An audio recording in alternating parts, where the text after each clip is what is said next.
La ville de Goma, dans l'est de la République démocratique du Congo, pourrait tomber bientôt aux mains du groupe rebelle armé M23 et il est temps qu'on en parle. Ça fait longtemps qu'on a parlé de la RDC, en l'occurrence, ce qui se passe à l'est du pays, à Goma. Donc là, on va profiter justement de l'actualité pour pouvoir parler de ce qui se passe encore à l'est du pays. Ça fait plus de 20 ans depuis que je suis né. Depuis ce jeudi 23, la guerre dans l'est de la République démocratique du Congo semble prendre un tournant encore plus dramatique que ce qu'il ne l'était avant.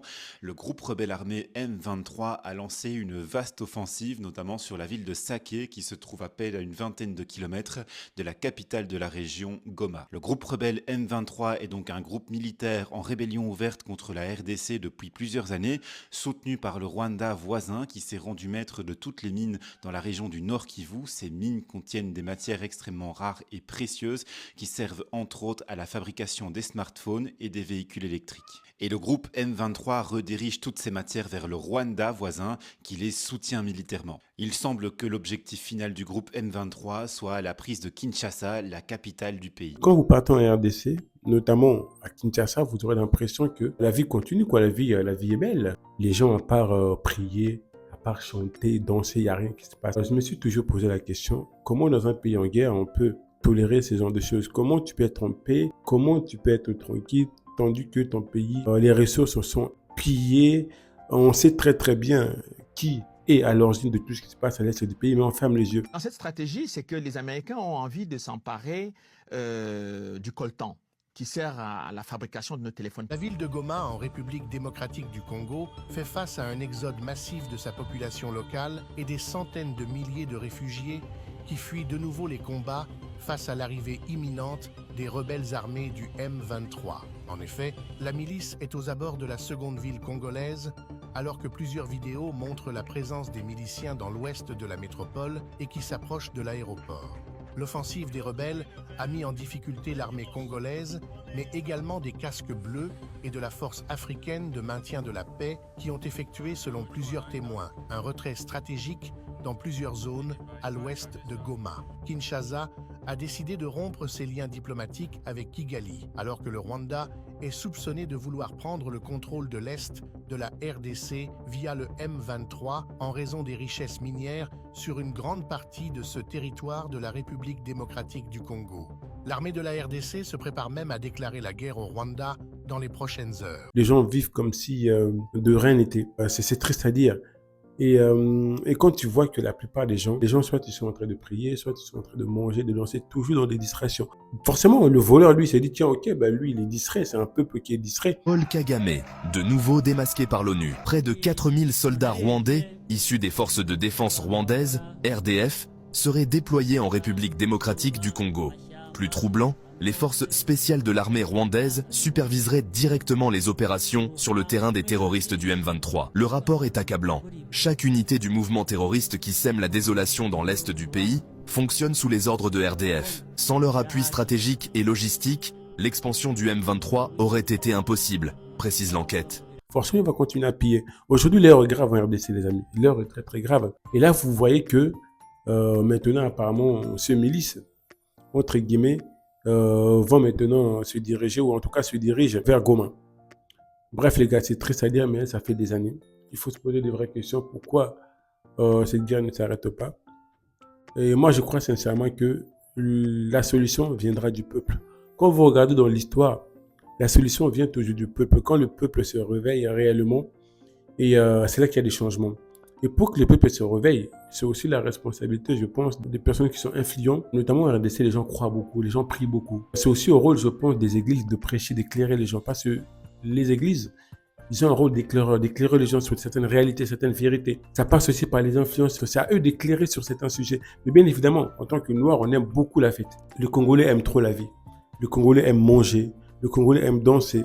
Donc forcément, quand il s'agit de mettre sa vie en danger, quand il s'agit vraiment de prendre des décisions où vraiment ta vie peut être impactée, les gens ne veulent pas. Mais la vie aussi demande que les grands changements de la vie viennent d'un sacrifice. Si vous avez regardé l'investiture de Donald Trump, c'est quelqu'un qui prie. Vous le voyez en tout cas dans ses discours. Il prête serment en ayant la main sur la Bible. Mais ça n'empêche pas, quand il s'agit de passer à l'action, quand il s'agit de faire des choses pour son pays. L'heure est grave pour la RDC. Je pense qu'il est temps vraiment de se réveiller. C'est bien de prier, mais il y a un temps, il faut aussi se lever. Il y a un temps, il faut dire des choses qui dérangent. Il y a un temps, il faut éclairer les gens vraiment, à prendre conscience que oui, pour qu'il y ait un changement dans votre pays, ça passe par la paix. Comment voulez-vous que les gens prospèrent dans un pays en guerre? Comment voulez-vous qu'il y ait la paix, que les gens aient de quoi vraiment vivre convenablement dans un pays en guerre? Et ça, c'est le rôle des gens qui sont des éclaireurs. C'est le rôle des gens qui ont en tout cas la parole, qui sont entendus, qui sont écoutés. Si vous, vous croyez en Dieu et que vous vous appuyez sur ce que dit la Bible, vous allez vous dresser contre les injustices. Mais ils ne peuvent pas se dresser contre les injustices parce que la fin des injustices, le développement du Congo va faire en sorte que les gens vont travailler. Leur rapport au réel va changer, y compris leur rapport aux églises. Les églises vendent l'espérance. Et quand on observe le phénomène des églises dans nos pays. Parlons-en. Oui, mais regardez au Congo. Ça existait depuis l'époque de Mobutu, c'est pas ça le problème. Mais ça a pris d'ampleur quand la guerre a commencé. Quand l'État s'est désintégré, la population ne sachant plus vers qui se tourner, a préféré croire à l'au-delà. Les pasteurs sont arrivés à ce moment-là pour dire qu'il fallait croire, il fallait espérer. C'est cette espérance-là que les églises ont vendue à une population qui était perdue et qui ne savait plus à quel sens se vouer. Et c'est pour ça que le phénomène est devenu pratiquement endémique.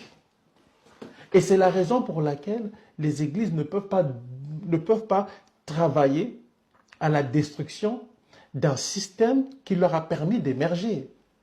C'est ça que les gens doivent comprendre. Je ne parle pas pour les autres pays, je parle pour le Congo.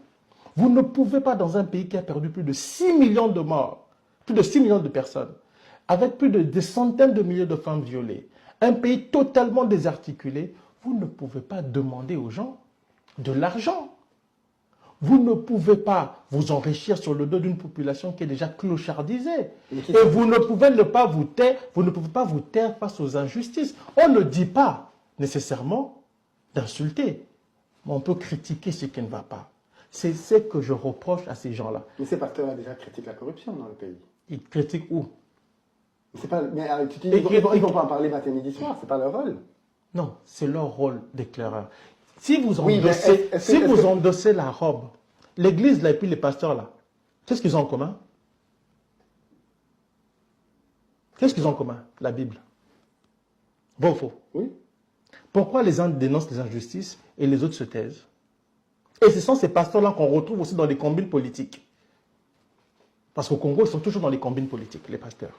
Mais quand tu vois que ces mêmes personnes ont des comportements, même, je dirais, de corruption, se taisent, sont muselés par peur, je ne sais pas quoi, peut-être par peur d'être réprimandés par le gouvernement. Quand tu vois beaucoup de gens se taire, Martin Luther King, les Afro-Américains ont la vie qu'ils ont aujourd'hui, c'est parce que Martin Luther King a donné sa vie pour ça. Et pour la libération du Congo, il faut qu'il y ait en tout cas des éclaireurs qui soient capables de risquer leur vie. Je m'appelle Denis Mukwege.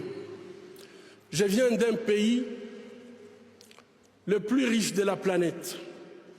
Pourtant, le peuple de mon pays est parmi les plus pauvres du monde. La réalité troublante est que l'abondance de nos ressources naturelles, or, coltan, cobalt et d'autres minéraux stratégiques, alimente la guerre, source de la violence extrême et de la pauvreté abjecte en République démocratique du Congo.